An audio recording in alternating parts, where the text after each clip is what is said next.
Y claro, estos son tiempos donde las cosas suceden de la noche a la mañana sin que uno las tenga previstas.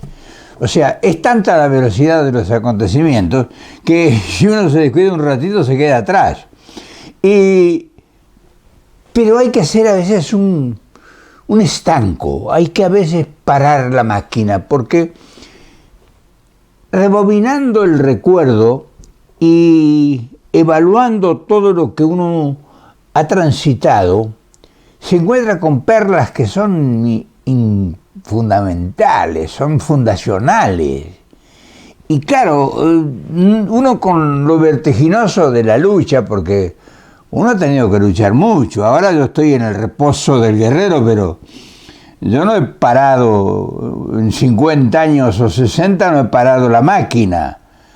Y en ese empujón de lograr lo que no sabía que quería, y consumí muchas horas. Pero fueron aprendizajes que yo los tomé de gente que sabía mucho. No te voy a decir sin darme cuenta, pero no lo podía entender en la dimensión que esa gente que yo conocía representaba. Si yo hubiese estado más capacitado, o sea, más preparado, déjame tomar un poco de agua porque se me seca la garganta. Por lo tanto, si tienes la suerte de aprender temprano algunas cosas, lo aprendido no es que lo aprendido uno lo maneja, sino lo comienza a procesar. Yo lo que aprendí hace 50 años, lo he estado procesando en el tiempo. Y el proceso me ha llevado al conocimiento de la importancia que tenía. Y claro, cuando ahora en estos tiempos uno se encuentra que aquellas ideas y aquellos fundamentos que se aprendieron hace tantos años, hoy están encontrando ya un cauce oficial en el contexto de los intereses de la nación, y uno se siente como perro en bote, no sabe para dónde agarrar, si se tira al agua o... Y claro, ahí está cuando viene el acontecimiento. Y el acontecimiento depende de quién sea. El acontecimiento, la dimensión de un acontecimiento no es el acontecimiento en sí, sino quién protagoniza el acontecimiento. Y claro, hay acontecimientos extraordinarios que lamentablemente son protagonizados por imberbes, por incapaces, o sea, son acontecimientos de una dimensión tan genial, pero caen en un terreno que no es fértil todavía. Entonces se pierde mucho tiempo. Y estoy hablando de nosotros de que cuando en el 57, en 1900 del siglo pasado, cuando nosotros estábamos en la amargura del exilio sin saber qué era una amargura, aislado de la patria, lejano, con el líder máximo sentado con nosotros, compartiendo aquel que habíamos visto en los balcones, convocando a millones de personas. Y estaba con nosotros ahí sentado, conversando como estoy conversando con ustedes ahora, y hablando ese monstruo de sabiduría, de conocimiento, de sapiencias, de responsabilidades aprendidas, o sea, un maestro con nosotros, y nosotros no estar preparados para entender todo ese volumen de sabiduría, que uno dice, caramba, qué lástima, ¿no? O sea, qué lástima. No se imaginan ustedes la lástima que yo siento no haber tenido la suerte o la preparación cultural para entender a Perón, que estaba ahí conmigo conversando del continentalismo, del movimiento que iba a suceder en el mundo.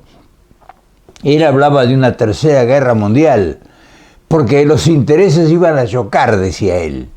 Claro, como estratega militar, él pensaba que la tercera guerra mundial iba a ser a cañonazos, o sea, que iba a ser con la escopeta, guerras nucleares, movimiento de tropas, en fin. Estábamos en el siglo pasado, en la mitad del siglo pasado prácticamente. Entonces, no había otro concepto de la guerra. Pero él decía, la tercera guerra mundial va a ser inevitable, nos decía Perón, porque los intereses van a llegar a tal extremo de que no van a poder dirimir las diferencias en el diálogo o en las Naciones Unidas o en lo que sea, se van a tener que enfrentar forzosamente. Claro, todo eso era oír, como oír un concierto de Beethoven, por ejemplo, una quinta sinfonía o de Wagner o lo que fuese, y no entender música. O sea, no saber darle el valor que tenía eso para procesarlo, y a lo mejor uno se hubiese convertido en un dirigente político útil. Pero bueno, yo recuerdo todas estas cosas porque estas cosas son coherentes con el tiempo.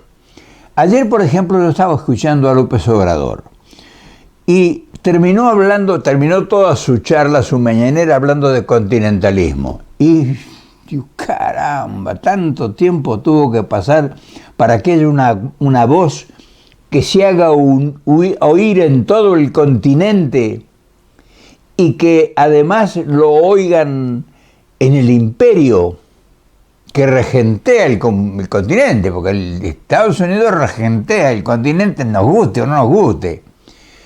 A propósito del tema hoy están en Buenos Aires reunidos los cancilleres de toda Latinoamérica por el tema de la CELAT, una organización que pretende desprenderse de la OEA, Organización de Estados Americanos, que tiene su sede en Washington. O sea, la OEA, la Organización de Estados Latinoamericanos, tiene su sede en Washington. Entonces hoy salió la CELAT, que fue un movimiento libertario para anteponerlo a la OEA allá en el siglo pasado, en fin, ese movimiento que hubo que se llamó la UNASUR, con Lula, con Kirchner, con Chávez, con Evo Morales, Lugo, Correa, Mojica, en fin, toda esa gente que tenía un nuevo amanecer, que tuvieron una gran oportunidad y, como lo he manifestado en algunas ocasiones, quizás no supieron manejar la oportunidad esa, pero en fin. O sea, uno vierte opiniones, no quiere decir que uno sea poseedor de la verdad, pero fue una oportunidad de sentarlo al imperio ahí en una mesa. Y hubiera sido lindo si hubiera habido un contexto distinto de la independencia de Latinoamérica para negociar. Se perdió esa oportunidad. Yo sostengo que cuando fue Bush a Mar del Plata, se perdió una oportunidad extraordinaria. No son fáciles estos de convencer y no es fácil con estos negociar. Estos tienen una mentalidad imperialista, heredada de los ingleses. Los ingleses nunca dialogaron con sus colonias.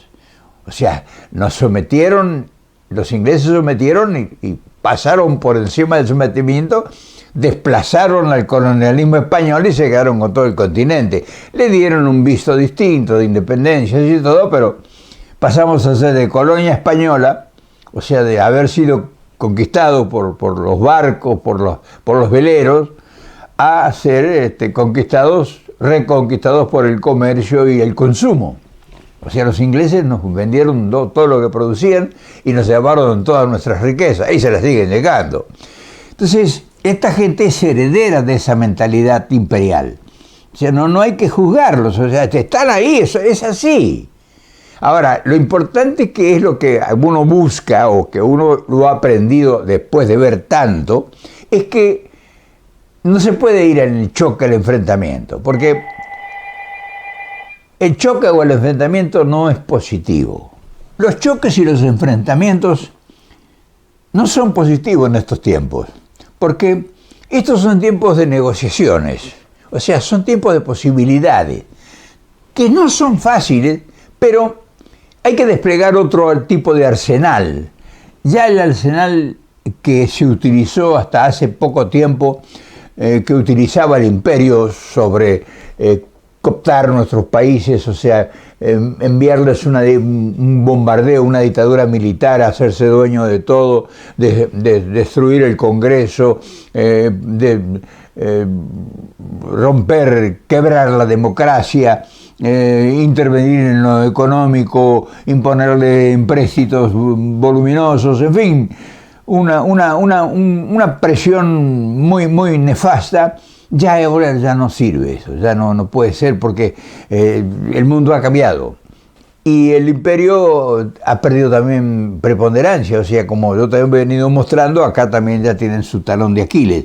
Entonces ahora el tema de que uno observa, esto es un relato, lo que te estoy diciendo es un relato de una cosa que yo viví en el siglo pasado, que ocasionalmente fui protagonista de un hecho que no tiene, a lo mejor no tiene conocimiento. Mucha gente no conoce esto, que Perón pensaba en la soledad del exilio, reunido de 2 o 3 personas que éramos nosotros, o sea, de escasos recursos intelectuales. Pero el mensaje, afortunadamente, vive. O sea, yo estoy vivo, yo estoy contando aquellas épocas. La credibilidad que estriba en los hechos que han acontecido. O sea, las dictaduras y la fuerza violenta que Estados Unidos intentó imponer en el continente, porque ellos tenían una lucha ideológica de una guerra que habían ganado, y que el que fue ocasional socio de ellos se convirtió después en un enemigo, que eran Rusia y el comunismo. O sea, la Unión de Repúblicas Socialistas Soviéticas. Y entonces se establecieron un enfrentamiento terrible, y nosotros preveíamos que se iba a producir la Tercera Guerra. O sea, Perón sostenía que no había indicios de que esa guerra no se llegaba a realizar. O sea, nosotros no imaginábamos que la guerra, el protocolo de la guerra se iba a devorar mucho tiempo, y que las condiciones, que esa latente amenaza de guerra irían a cambiar toda la trayectoria de los intereses. O sea, nosotros, cuando se hablaba de la Tercera Guerra Mundial, China no existía. El problema era Rusia. China era un romántico Mao que había estado 40 años en el desierto prácticamente, y que no era ningún... Pero esta gente, con el natural deseo de parar el comunismo que se expandía por toda Asia, porque lo tenía a servir de mano Rusia a todos los países asiáticos, esta gente capitaliza, o sea, designa, llena de capitales toda Asia, y los pone a producir, los llena de tecnología, de ciencia, de inversiones, y se convierten en su cliente. O sea, le producen para el imperio. Entonces fortifican a Asia en una forma espectacular. Pero Perón decía que nosotros, la única alternativa que nos quedaba era que nosotros fuésemos al continentalismo, porque en soledad nuestros países siempre vamos a ser países cautivos, siempre íbamos a terminar siendo países dominados y impuestos por gobiernos a través de una democracia ficticia, o sea, preparada o fabricada, pero no una representación genuina de los pueblos. Dice, los pueblos, las democracias populares, decía Perón, no van a tener posibilidades de asumir el poder. Y efectivamente, la vez que una democracia popular llegó al poder, esta gente fue y hizo lo que hizo en Chile, lo que hizo en Brasil, lo que hizo en Paraguay, lo que hizo en Honduras, lo que hizo en Cuba, lo que hizo en fin. Esta gente no ha sabido negociar tampoco. Estados Unidos ha perdido una oportunidad, porque si Estados Unidos hubiera negociado con los países de Latinoamérica, hoy seríamos nosotros una potencia económica y política continental. Seríamos un brazo de poder extraordinario para presentarnos frente al mundo. Pero lamentablemente estamos como estamos. O sea, por eso todavía luchando contra los que debieran ser nuestros socios. O sea, como dijo López Obrador, es anacrónico que todavía haya contra Cuba una invasión no, como dijo, que haya contracumbre un bloqueo económico, anacrónico. Y sí es anacrónico, porque esta gente no entiende de que ya eso no es obsoleto. Entonces ahora, nosotros que todavía vivimos, y que a pesar de nuestras falencias, hemos atravesado la época y queremos dejar el testimonio, porque lo nuestro al fin y al cabo son testimonios de vivencias, de cosas que uno ha tenido la fortuna de participar. Y claro, ahora toma más vigor, más vigencia que nada la figura de Perón. Perón era un adelantado en el tiempo. Perón previó todo esto y previó la Tercera Guerra que está desatada ahora. Claro, las guerras son con otro tipo de armamentos, pero los chinos están llevando la delantera, están llevando la iniciativa y están asociados con sus antiguos protectores, que son los rusos. O sea, van a tomar Europa en cualquier momento por condiciones, por la energía, por el gas, por la proximidad, por la cercanía y todo, van a tomar Europa en cualquier momento, los chinos y los rusos, económicamente. Y potencialmente esta gente se va a tener que refugiar en sus espacios, o sea, en este continente. O sea, lo que previó Perón hace más de medio siglo, 70 años atrás. Estamos vivos, estamos felices porque hemos sido testigos, protagonistas de un acontecimiento extraordinario. Y cuando ahora escucho yo a López Obrador, como escuché ayer, hablando de aquellas mismas cosas que hablaba el general Perón, digo, caramba, uno ha sido un privilegiado. La verdad, ha sido un privilegiado porque mira que han transcurrido cosas, mira que ha habido golpes y contragolpes y ha habido consecuencias terribles, lastimosas, guerras, guerrillas, luchas estériles, bloqueo, y terminamos ahora por tener una única solución, hablar de continentalismo, que es la única forma que se va a salvar este país. No es que se van a salvar los países de Latinoamérica. Y ayer te mostré un video cómo está operando la pobreza y la destitución social aquí. Este país, el único que lo va a salvar a este país, que yo tengo mucho, como te dije antes, mucho agradecimiento en este país, o sea, yo vivo acá, pero el único que los va a salvar a este país es el continente, es Latinoamérica, somos nosotros. Por eso celebro que ahora en este momento que estoy haciendo el video yo, están reunidos en Buenos Aires los jefes de los cuerpos diplomáticos de todos nuestros países de América. Muchos no han podido ir por el tema de la pandemia, pero qué bueno que se esté trabajando en función de una idea que fue pionera y que ahora está más vigente que nunca. Ojalá que esta gente de acá escuche, que ponga atención, que este pensamiento anacrónico, superado ya por el propio peso del tiempo, los haga despertar, los haga darse cuenta de que no tienen que andar buscando afuera en distancias las soluciones a los graves problemas que allá están enfrentando, que estamos aquí nomás a unas cuadras para las soluciones. Y yo quería comentártelo hoy a ustedes, les quería comentar esto porque en alguna manera, o no sé qué, estamos nosotros todos los días hablando del mismo tema y refiriéndonos a las mismas cosas que son el camino a Ítaca, o sea, el camino a las soluciones. Este es el camino, lo que estamos haciendo nosotros es el camino a las soluciones.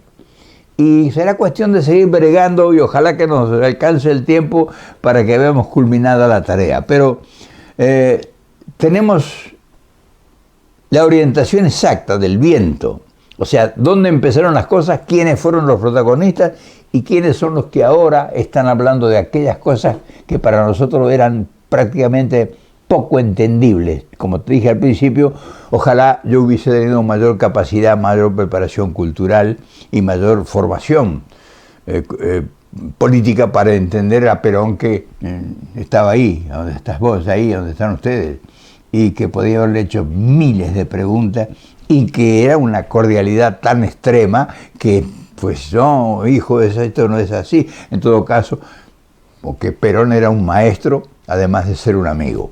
Entonces, yo quería comentarte estas cosas hoy, no sé si a lo mejor está fuera de tiempo, pero te tengo que decir lo que he vivido porque hay mucha historia detrás de mis andanzas. Mañana nos volvemos a ver, por supuesto, quién sabe qué te pueda traer, pero siempre estamos viviendo sobre la cresta de la ola. Y no puede ser de otra forma, ¿no? De verdad, no puede haber otra manera.